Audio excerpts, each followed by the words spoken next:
This is Chapter 1, Part 3. We left off last time at this section that covers theories. And here we're talking about theories in general. What do we mean when we're talking about theories? Of course, theories are a absolutely cornerstone part of criminology. So let's get into that. What we mean by theory in this course is it's a set of logically connected propositions explaining how observed facts are related. So, I'm not sure how plain that is. Let's rephrase that.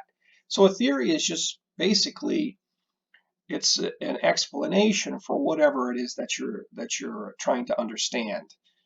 And it's kind of it's not a simple explanation. It tends to be big and broad, but that's what it is. It's really quite simple. It's an attempt to explain something. In this class, we have a real concern with explaining crime. And so we have lots of theories, probably too many theories that we'll have to cover this semester to give you that full broad spectrum of attempts to try to explain crime from different perspectives. So many theories, but they're all attempts. And so since they're attempts, they may, to a greater or lesser extent, may be true. Some of them are going to be better than other ones. And hopefully throughout the semester, we'll be able to weed through some of the better theories from some of the theories that are a little weaker. But that's what we mean by theories. You're trying to explain something, and so it's a part of science to come up with develop explanations that hopefully square with the facts. That's what we mean by saying here propositions explaining how observed facts are related. So an example of a theory would be something like if you thought that poverty was the cause of crime, then you'd come up with a theory that explains, well, why would it be that crime would be connected to poverty, and then you would then hopefully, if it's a good theory, it's one that would match up with the facts of crime. Is it true that criminals are poor? Uh, is it or is it not? Is it often the case that criminals are wealthy? If so, then that sort of weakens the validity of the theory, right? So that's what you look to do. That's what our job is as criminologists, is we look to see if these theories are consistent with the facts. And if they're not, then they're not very good theories. So facts, data, good, solid information is the absolute cornerstone and the real standard that we follow in deciding which theories are good and which ones are not so good. So theory suggests specific hypotheses. And what we mean by hypotheses is a statement about the relationships among variables. So really there's a close relationship by what we mean between theory and hypothesis. A hypothesis is very specific, very narrow, looking it's very specific, whereas a theory is broad and big. And so you might have some theory that says that poverty causes crime, but a specific hypothesis would be something like, in this study, we're going to test the hypothesis that lower wages is accompanied by greater use of illicit drugs, of illegal drugs. See, it's much more specific. We're talking about a specific type of crime using illegal drugs, and a specific aspect of poverty, like how much your what your wages are, or maybe if you looked at whether you were employed or not, did you have a job or not in the past year, and did you commit any crimes or not in the past year. See, that's getting specific, nitty gritty.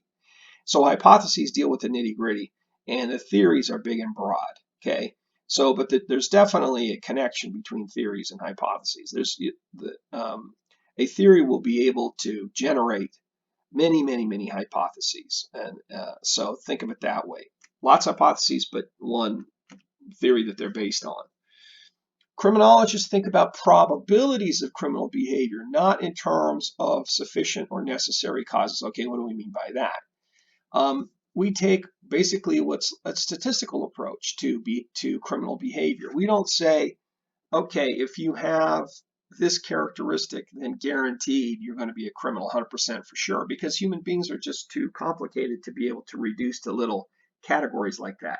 It would just, I know without even looking at the data that not all criminals were victims of child abuse when they were kids. There are some criminals who did not have that sort of background, and there's plenty of people who've been victims of child abuse who didn't become criminals. So we don't have any absolutes like that, where if this happens to you, guaranteed you're going to be a criminal. It's statistical, it's probabilistic. So the way we speak about something like child abuse would be, we would say, our prediction is, our hypothesis is that if you're the victim of, say, physical child abuse, that there's going to be a greater probability, a greater chance that when you get older, that you become a criminal, that you break the law more than people who were not victims of child abuse, right? So we're talking about chances, odds, probabilities, because that's a more sophisticated way of looking at it. It's not yes or no, it's not guaranteed, it's odds, chances, probabilities. And by sufficient and necessary cause, that's an important part of sort of logic, that is this factor necessary to make a criminal, or is this factor alone sufficient to create a criminal? And generally, that's not how we think, and that's not generally the case. There's not usually something that that if you have this possess this particular trait characteristic, that necessarily guaranteed you're going to be a criminal. And generally speaking, if you have one trait, it's not sufficient alone. It's not enough by itself to turn you into a criminal. So we usually don't think in those logical, sufficient, necessary terms. We think in statistical terms, and you'll see that clearly as we move through this course. Theories are an attempt to simplify the explanation of a portion of a very complicated world. They also attempt to enable predictions. So, a good question you ask yourself is, well, why do we need to bother with this theories? And it seems kind of abstract and not practical. Say you want to go into law enforcement, you just want to get out there and chase the bad guys, catch the bad guys. Why do we need to have these theories of explaining crime? Well, the fact of the matter is that we all, ordinary, everyday people, have theories about why things happen.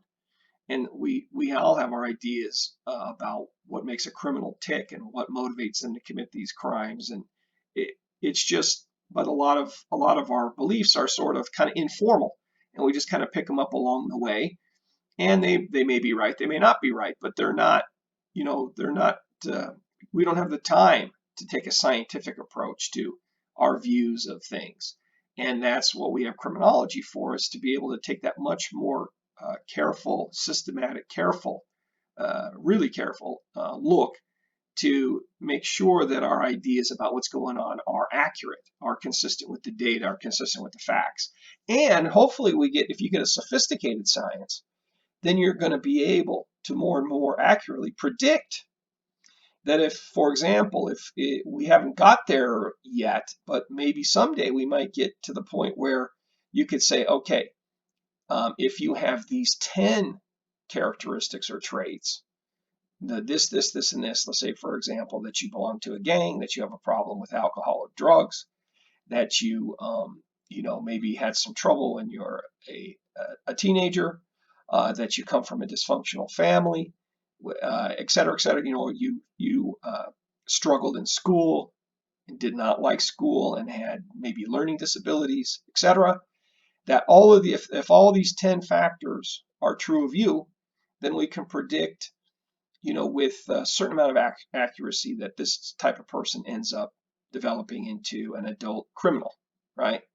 Now, at this point currently, we're not that sophisticated where we can predict with a high level of accuracy that if you have this, and this, that therefore you're going to be a criminal.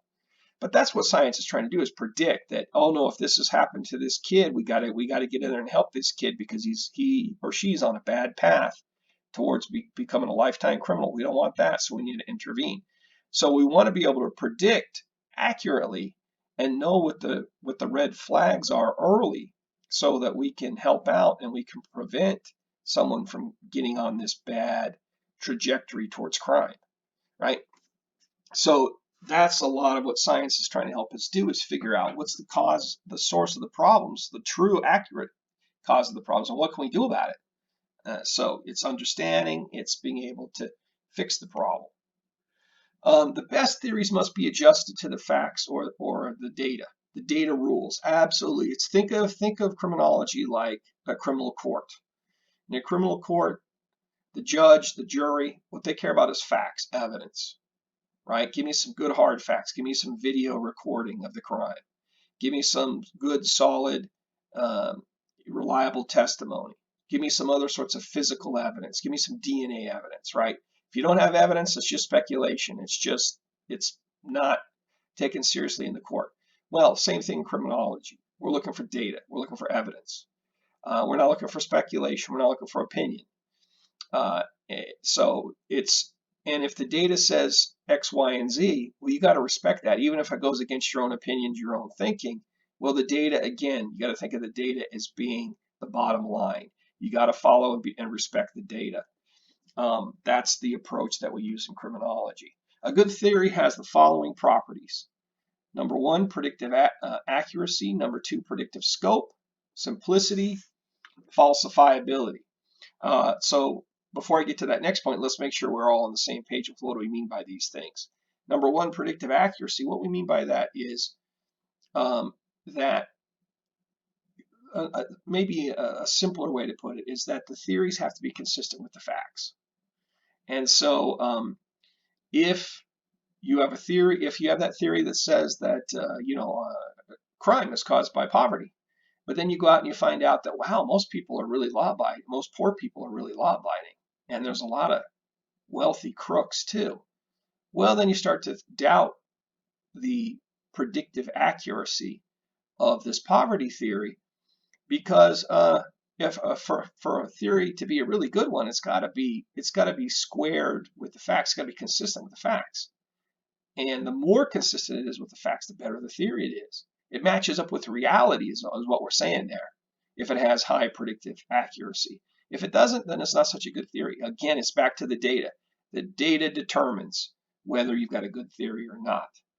Now, number 2, predictive scope. What they mean by scope is how broad your theory is. Can it explain lots of different types of crime in different places or in different time periods, right? If I have a theory that only explains shoplifting in Pocatello, well, that's a pretty narrow, specific theory that's not really applicable. It's not applicable to most places in the world, most places in the United States. I mean, Pocatello is just one little town. So that's not a very helpful theory if it only applies to a very narrow range. But if you come up with a theory that can explain all crime of all types, in all places, in all times, and do so with a tremendous amount of accuracy, this predictive accuracy we were talking about a moment ago, then you got a dang good theory. That's what science tries to do, is explain as much as possible with as little as possible, right? With one theory to explain all crime if you can. So scope means the breadth, how much does a theory, different things does the theory explain? All types of crime, and you'll see that there's some sorts of theories that are designed to explain specific types of crime, but then you see some more ambitious theories that try to explain everything. And so it is better if you can explain more. That's what they mean by scope. Simplicity is that simple is good. Again, it goes to that trying to explain a lot with a little. So you see this with the hard sciences, that in physics is a good example of this, where they try to explain something about the universe, vast universe, with some little simple equation. It's simple in the sense that it only has, maybe 3 components to it or something like that, 2 or 3 components. So the famous example that comes to my mind is, we know that like Einstein sort of discovered the E equals mc squared equation, and that energy equals mass times the speed of light squared, which is kind of hard to understand, but we don't have to worry about that in a criminology class. But see, he's able to explain these phenomenon all around the universe and since the universe's beginning, what was it, 15 billion years ago, with these three components, he's able to look to predict the relationship between energy, mass, light, the speed of light, all in a simple equation, right? That's, again, it's not simple. It could be hard to understand, but there's not a lot of different moving parts there. There's only three parts to that. That's simple in that sense. Well, that's what we're shooting for in criminology too, is that you want to be able to explain a lot with a little. And you want it to be simple too, in the sense that hopefully it's clear, it's something that people can understand, and that they can wrap their minds around. Because if it's clearer and simpler, then we're going to have an easier time figuring out how to solve and reduce crime. If our understanding of it is clear and not confusing, if a theory is, if it takes a whole book to explain a theory, say 300 pages to even understand what the theory is saying, well, that's not a good theory, because it's got too much. It's too complicated. What are you going to do with a whole book, right? You need to boil it down to one simple idea, if possible, and an idea that people can understand. So they mean that by simplicity too. Is it clear and understandable? Finally, falsifiability, which means, is it a theory that's clear enough that is potentially could be proved wrong? So or it could be, if you come up with a hypothesis and you do a study and you're like, wow, I thought that I was going to find support for this hypothesis, but actually I found the opposite.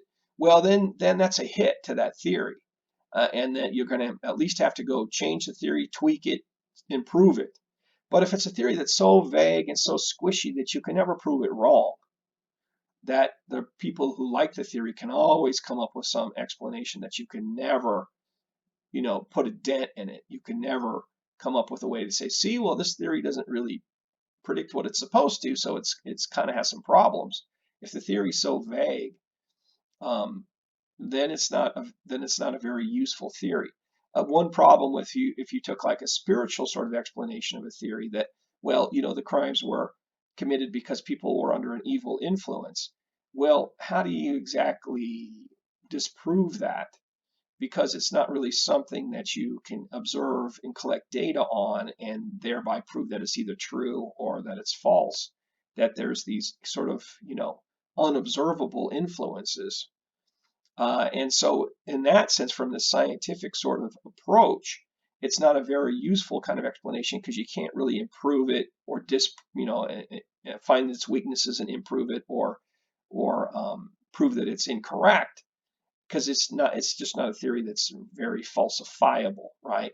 So you want one that can potentially be falsified, so you can improve, you can have progress, and you can refine and make better and better theories till you get one that's really accurate, right? Let me add a final piece that's not from the chapter, but I think is very important for a good theory too, is practical. Is it a theory that really points towards things that you can actually do to reduce crime? Or is it so big and impractical that, oh, it sounds great, but there's no way that we can actually bring down crime based on this theory, because it's just not practical. It's too difficult, right? So that's an issue. Practicality, I think, is one that the textbook doesn't stress, but I want to stress it because I'm a practical person. But a lot of why we do this stuff is we're trying to come up with solutions, and so we have to come up with workable ideas. And so some theories are more practical than others. You'll see that as we go through this semester. So I'm going to try, as we move through the various theories, to point out where they're strong on these different properties, on these different, you could call them criteria of a good theory. 1, 2, 3, 4, and practicality too here. I'm going to try as best I can to evaluate theories and figure out how good they are based on these properties of good theories, right? So keep that this is another reason to understand and remember these different points.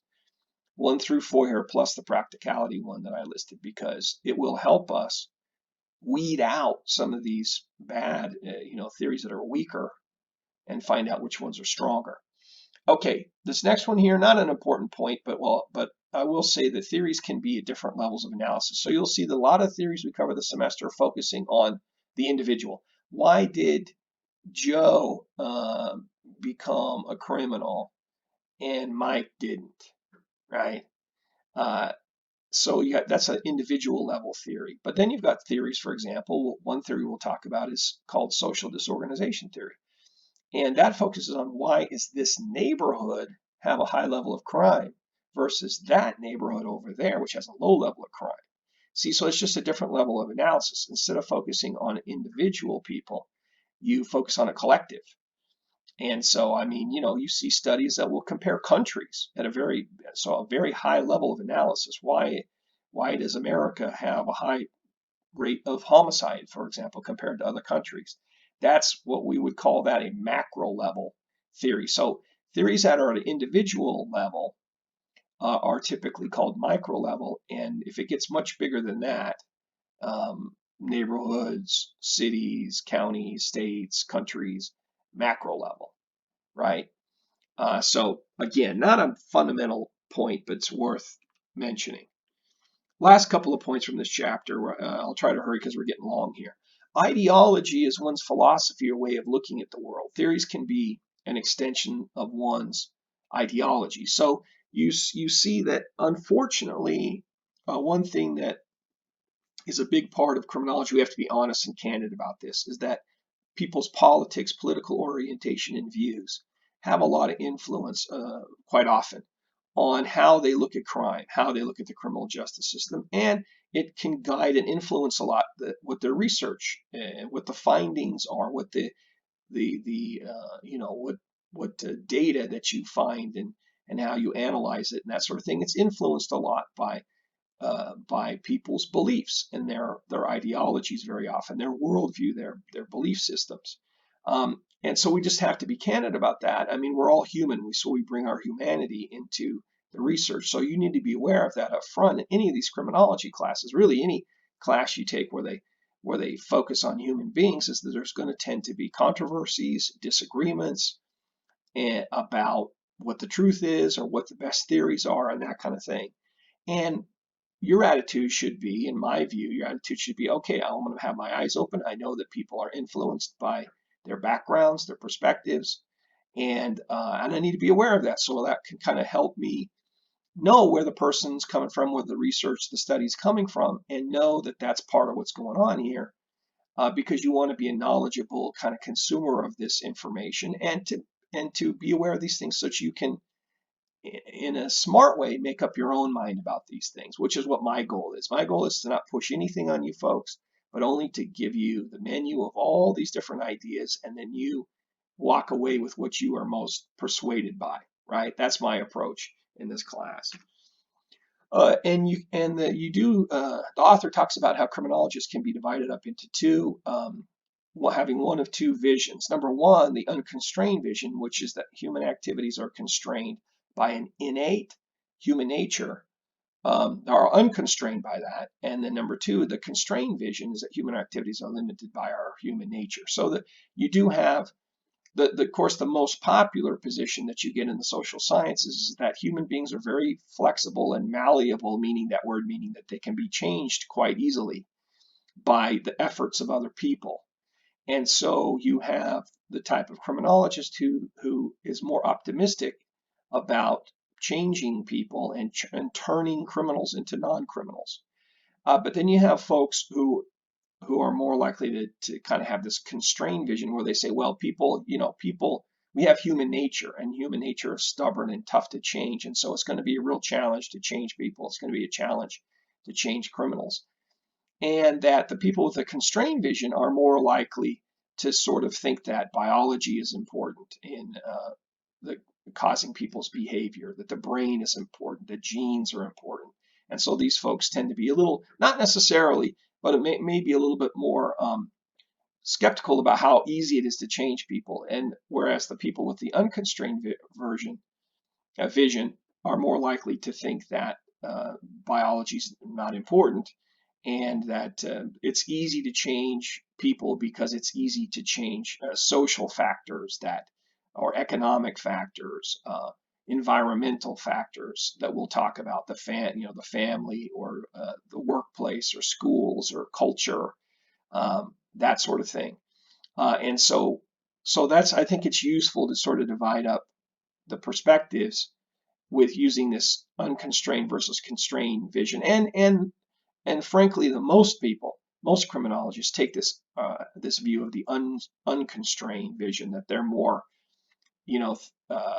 inclined to think that it's easier to change people, and that we're not so limited by sort of this natural human nature that's stubborn to change or resistant to change.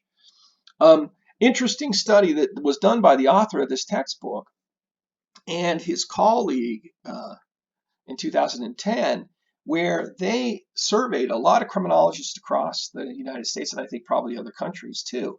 They wanted to see if there was a correlation between the criminologists' preferred theory of crime and their politics, their political orientation. These two hypothesized that they thought that people that were sort of politically more progressive or liberal, that they would tend to like certain theories, and that people who were tended to be more moderate or politically conservative would tend to like other kinds of theories. So that was their hypothesis. So they surveyed, I think it was hundreds of criminologists, to see if this was true. What they found was that people who described themselves as being political liberals or radicals, that they tend to prefer theories that focus on social conditions or a biased, unjust, unfair criminal justice system, and that there was a good, strong correlation between your politics and which theories you tend to advocate and you tend to like and support and think are good theories. While the people who are moderates, or there's not too many, candidly, again, there's not too many folks who are politically conservative or even moderate who are criminologists. It tends to be like all social science disciplines. It tends to be, most popular to be, or most individuals are more on the progressive side of things. But for the smaller number of people they found who leaned in a more moderate or conservative direction, they tend to like these either deterrence theory or maybe some of these theories that take biology seriously. So you'll see as we march through the theories this semester, you'll see, and I don't know if I'll mention too much, that the theories that people of this political persuasion would like versus those. But really the point that Walsh and Ellis are making is that the politics we have to be honest with ourselves and understand that politics does come in and influence people's perspectives. We're all humans. And so we bring our humanity into this research, and that you have to understand that as a student to be more sophisticated in how things really operate, what the research world, the academic world, trying to understand people, trying to understand crime, what it's really like, right? So we have to be realistic about this. So I thought that was an interesting point that Walsh was making there. So now theories imply certain policies about reducing crime. Not only do theories need to be valid to be good theories, they need to suggest practical solutions. So there is the practical thing that I wanted to stress before, that we need one of the most useful things about theories is if they give us good ideas about how to fight crime. So good theories are going to point to practical solutions. Now, the theories inspired by, in the 1920s, Prohibition, or the 1960s War on Poverty, as policies to reduce crime appeared to be flawed. Walsh is just making a couple of exceptions, or a couple of examples here, how sometimes the preferences that criminologists have don't always work out in the policies that end up flowing from their theories, and they get used in to try to reduce crime. So, but since this video is getting so long, we'll call it right there, and then pick up with the important things from chapter 2, just a few things in the next segment.